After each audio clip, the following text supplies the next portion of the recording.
Yeah, I'll react to that, sure. All right, guys, I had started it. I got 15 seconds in, and then I realized I didn't have coffee, so I had to go make the coffee. All of Simon's them and understand Panama of who they were. The most common phrase used. This is where I was. We're starting over. All of Simon's. I'm gonna give it a preemptive like. Let's go.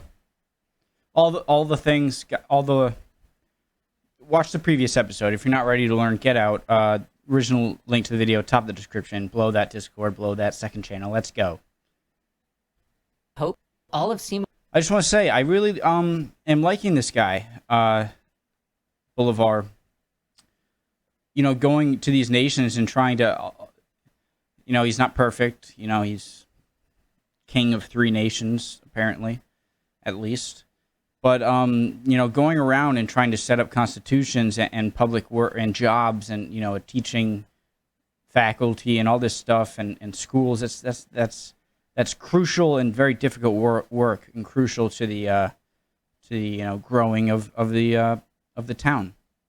Self-sufficiency. Let's go. Simon's hopes were pinned to his great conference. It was going to be like the Amphictyonic League that had once, centuries ago, brought all the Greeks together in a common confederation, a common understanding of who they were.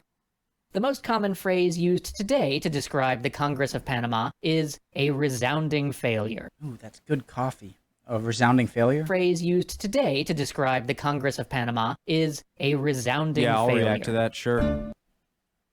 Sorry, Alrighty, guys, that's boys. my other Let's one. do it. That's good news. It's uploaded. Sorry, let's go.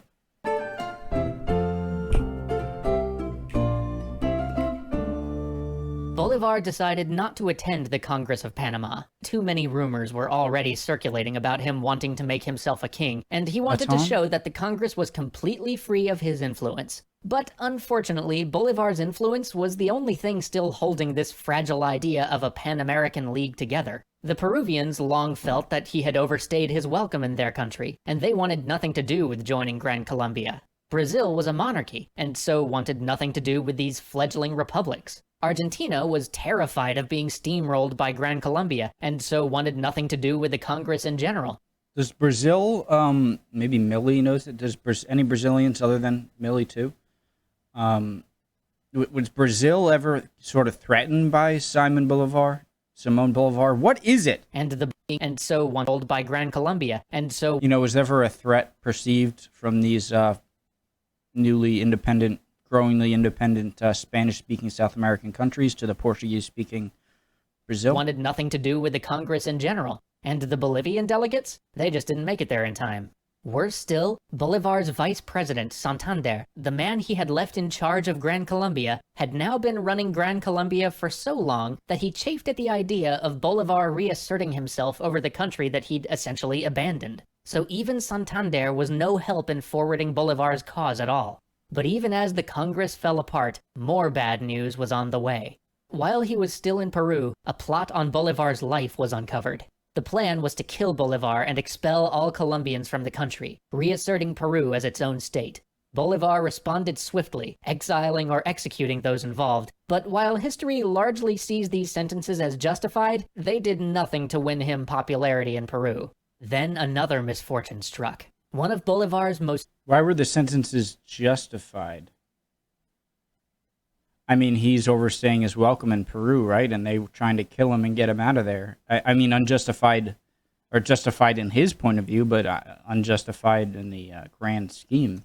But while history largely sees these sentences as justified, they did nothing to win him popularity in Peru. Then another misfortune struck. One of Bolivar's most trusted generals, Paez, the man who had led his cavalry, who had inspired the plainsmen, who had been instrumental in winning Bolivar the war, rebelled. Okay. But his rebellion was an odd one. He rebelled for Bolivar. He called for Venezuela to break from Gran Colombia and shake off the rules of Santander, the vice president that Bolivar had left in Bogota. And so now Bolivar had both his general, Paez, and his vice president, Santander, begging for him to return with his army and help him crush the other guy, for the sake of the revolution. So Bolivar returned to Gran Colombia, not to take sides, but to heal the breach. And that he did, for a little while. Because even his enemies said that when they were with him, they could not help but love him. It was like a spell. The guy had charisma in spades. He does seem like a All their likable guy. grievances melted before his energy and open arms. But as soon as he was out of sight, all those enmities would spring up again. And his health was not what it once was. He was now gaunt, skeletal, eaten by consumption. How old is the he? very disease that had taken his parents. But he was never one to quit, and so he took back up the mantle of power in Gran Colombia. But his dictatorial ways isolated him more and more. And as he traveled the countryside, he saw the true effects of his revolution, of his republic. He saw a wasteland with roads destroyed, crops untended. The populace that he had freed were worse off now than when he'd stood outside of Rome so many years ago. And when he tried to do anything about it, he was met time and again with one unassailable fact. The country's treasury was empty. Santander had even negotiated a huge loan from the British to help keep the government afloat, but that loan was already gone, under whispers of corruption and mismanagement. More even than corruption, though, there was one all-consuming source that had swallowed up the money, and that was the army.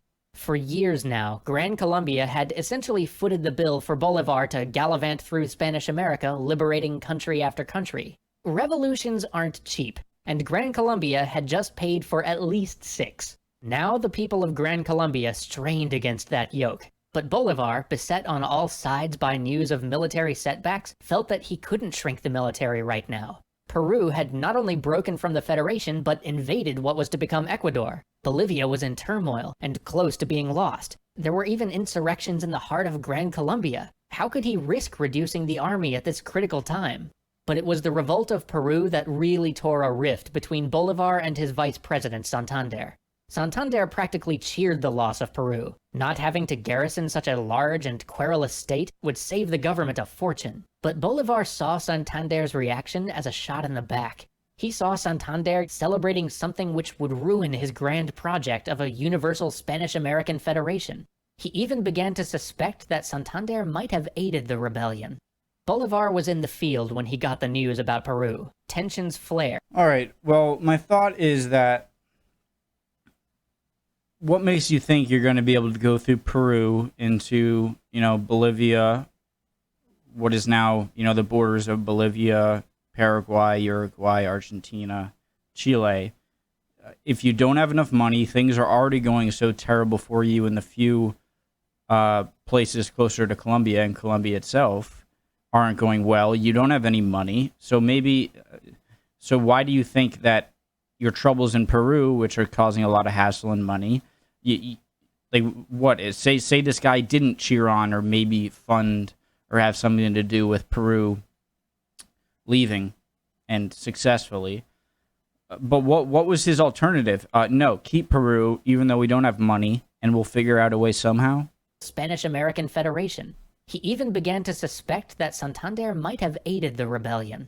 Bolivar was in the field when he got the news about Peru. Tensions flared, and things escalated. I'm listening. Santander abrogated the dictatorial powers that Bolivar had been given, and in response, Bolivar dared when he got the news about Peru. Tensions flared, and things escalated. Santander abrogated the dictatorial powers that Bolivar had been given, and in response, Bolivar, the champion of democracy, turned his army around and began to march on Bogotá, the very first capital he had liberated. Surprisingly, when he got there, no blood was shed. An uneasy peace was formed, with the vice president still serving his office. But one thing was clear to Bolivar. The Constitution of Gran Colombia, one so different than the one he had pinned for his beloved Bolivia, was the problem. It kept getting in the way. It kept preventing him from doing what needed to be done. So he called for a great convention to rewrite the Constitution. But again, with his imperious march of the army against the capital of a constitution,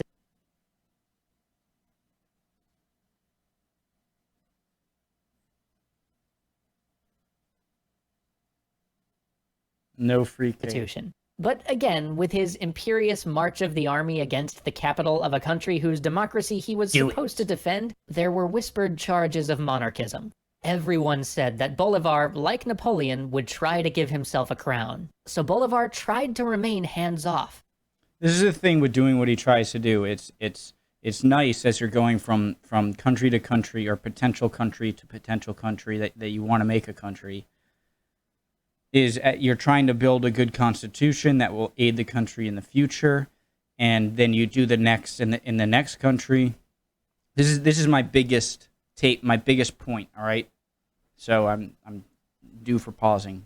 I'm fine with pausing, but the problem with doing what he's doing, that he's finding out, is that as you go from country to country, giving them a good constitution that's not very a lot of powers to a dictator or a monarch, and you keep going, you're doing that in the middle of conquering what you want to conquer. For instance, it would be like the U.S. My analogy here, like in the Constitutional Congress, or it would be like the U.S. trying to declare war independence against Great Britain, and only like New York, Virginia, and Pennsylvania and Massachusetts signing on and making this declaration and trying to make a constitution for that state, and then moving on to other states to try and get them on and trying to win over militarily. This isn't the more I talk about this, the less good of an analogy I think it is. But when you're still conquering, you're going to find it hard to keep conquering under the current constitution. I had such a good idea and I explained it terribly. He wouldn't attend the convention. He didn't even seem to lobby that hard for anything other than the convention simply taking place. The voting for the delegates came in. Santander had campaigned vigorously, and his men were elected in a landslide. In the end, Bolivar only stayed in power because his delegates walked out, leaving the convention with one man less than the quorum they needed to hold a vote. He was forced to sabotage the very convention he'd set up. And in this moment, you get a sense of great sorrow. You see a man who recognized how far he had strayed from those ideals he lived for. But at the same time, you get a sense of a man who feels trapped, who feels compelled to take each individual action, even though each one is yet one more step away from his own desires. And so, with the convention in tatters, Bolivar once again took on complete dictatorial powers, abandoning all pretense of rule. I have a better way of saying it shortly, and I've listened to everything.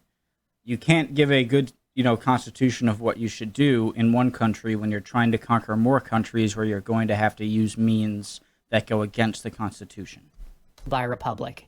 And the assassination attempts started to roll in. More than once he was saved by his mistress, but his list of friends and comrades had dwindled to a paltry few. Some had died in his wars, some had retired, done with public life, some he had alienated, and some, in the end, he had to put to the firing squad. Now one more from that list rebelled. The idea of a Latin American monarchy was pitched, and again, though he had not been directly connected with it, Bolivar was accused of looking to make himself king. With a heavy heart, one of his loyalist generals decided that there would be no peace for the nation so long as there was Bolivar. And so, once again, Bolivar picked up the sword.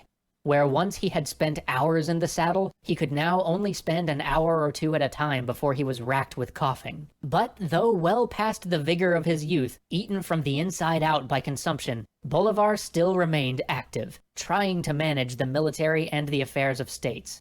But as another former friend met his death before his armies on the battlefield, Bolivar knew time was up. His health was... What is consumption?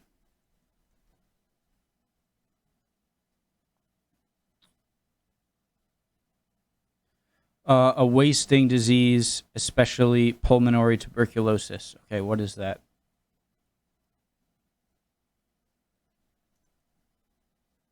Pulmonary tuberculosis is a bacterial infection of the lungs that can cause a range of symptoms.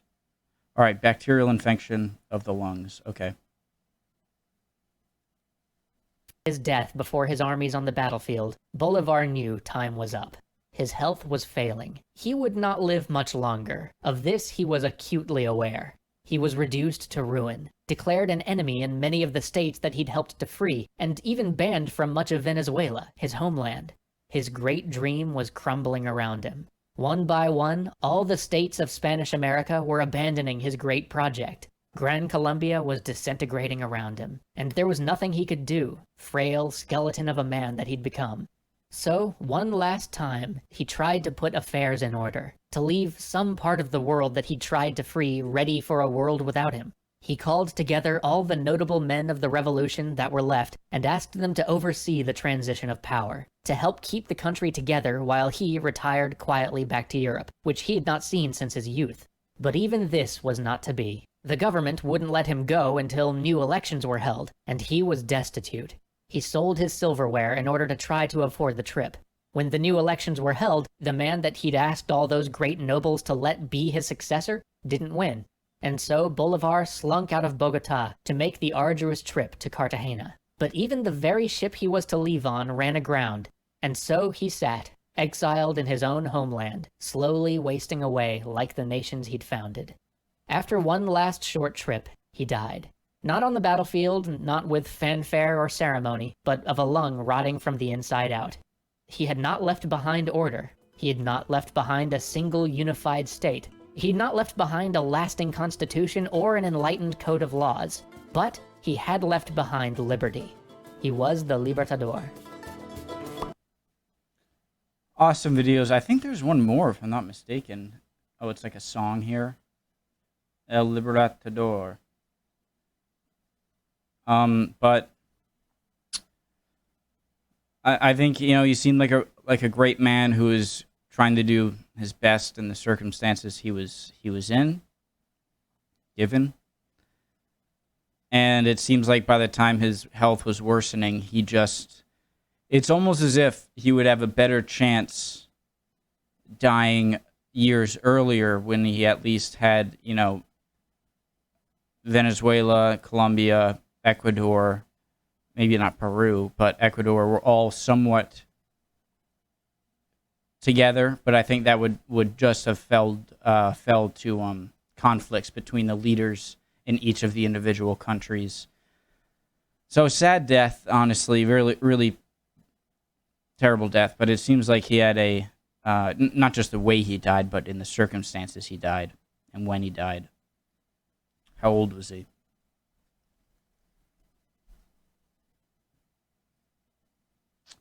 Born, died, so he was 47.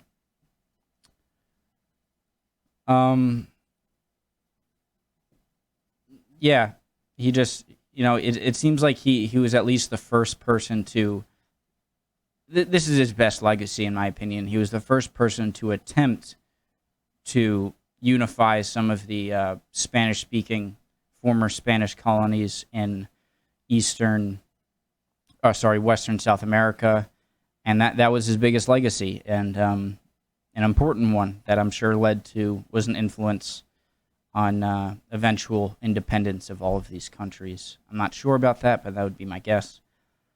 Awesome series. See you guys next time. World War I countries coming up next.